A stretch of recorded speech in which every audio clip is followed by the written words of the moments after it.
Let's head over now to one of the games of the week, actually. If you break down this slate, you got two teams that are undefeated in the SEC, Texas A&M and Missouri. A&M hosts Missouri. That line opened at 3. It's now been bet down to 1.5, which is what we're going to pick it on for this show. Texas A&M has yet to throw for over 200 yards in a single game this season. It's not really looking good. The Colin Klein offense hasn't been as impressive as maybe people thought it was going to be. But also, too, when you look at the weapons at the wide receiver position, at least the ones that are playing, there's not a lot of explosive tendencies with them. So you had some big plays when you needed them. You had a big Cyrus Allen touchdown against Florida. You had a big Noah Thomas touchdown this past weekend against Arkansas, which you needed.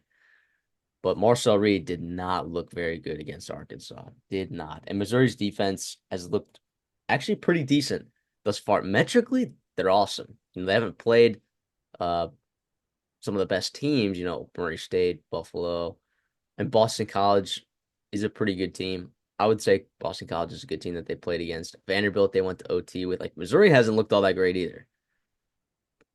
But when I'm looking at this game, even though you're traveling to Kyle Field, I just see more explosive players on Missouri. I see more playmakers, right? I think A&M's defense is actually better than Missouri's, despite looking at I know you want to look at the metrics for Missouri and believe that Missouri's better. I think A&M's defense is actually better than Missouri's. But there's a lot of moving pieces in the secondary right now. Bryce Anderson has not been playing a lot. He's banged up. Okay. You got Des Ricks getting most of the snaps at cornerback this past week, and he looked good at times, but he really got burned a couple times. And that's just, being a young player, and you saw the athleticism on his interception last week as well. I think BJ Mays is getting some playing time at nickel because Jaden Hill just is not cutting it right now. He's just not good. I just think Missouri's their playmakers on offense. I think they might overwhelm A&M a little bit. I think this could be a close game, but I'll take Missouri in a bit of a nail biter here on the road. I'll take them to win. I'll take them plus 1.5. Yeah, this is a super, super intriguing game. I think we've seen a little bit of, well, I don't know if we've been impressed with either of these teams, right? Obviously, this is a huge game. It will be top 10 matchup for Missouri. A&M is right there in the bubble of being ranked. Yeah, I I don't know how I feel about this one because we saw in Missouri's limited sample size against some Power Four opponents against Boston College and Vanderbilt, their offense played okay. It wasn't perfect, it wasn't humming, Mm-hmm. but they ran the ball pretty efficiently, in both those games, which were able to pull out a dub there.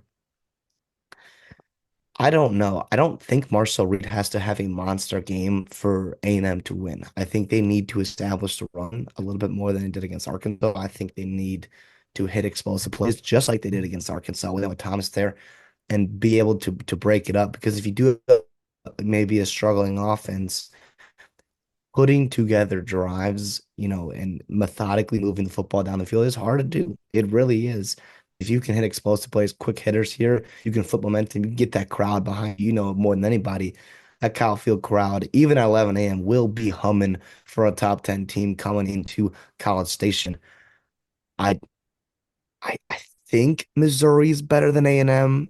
I think, but I do think their defensive pieces that they lost to the NFL is hurting them more than I think some people were kind of willing to admit beginning in the preseason. And this will be, your first road test of the year. Obviously, Vanderbilt and Boston College are having successful seasons so far, but this is a different level of talent that you are playing. How can A&M block the front of Missouri?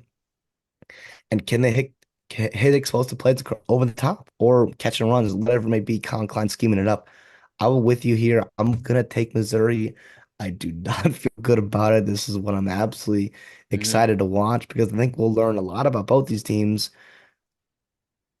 Yeah, holy cow.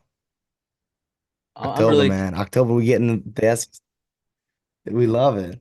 I'm really And excited. by the way, these teams don't play each other too often, do they? No, these are the two teams that were added, in the 2012 season. They came in together from the Big 12, and they were in the separate divisions. So They played the last time they played was 2021 when Connor Bazelak was the quarterback for Missouri, and A&M kind of gave Missouri the business a little bit on the road in Columbia. So now you got Mizzou at home here.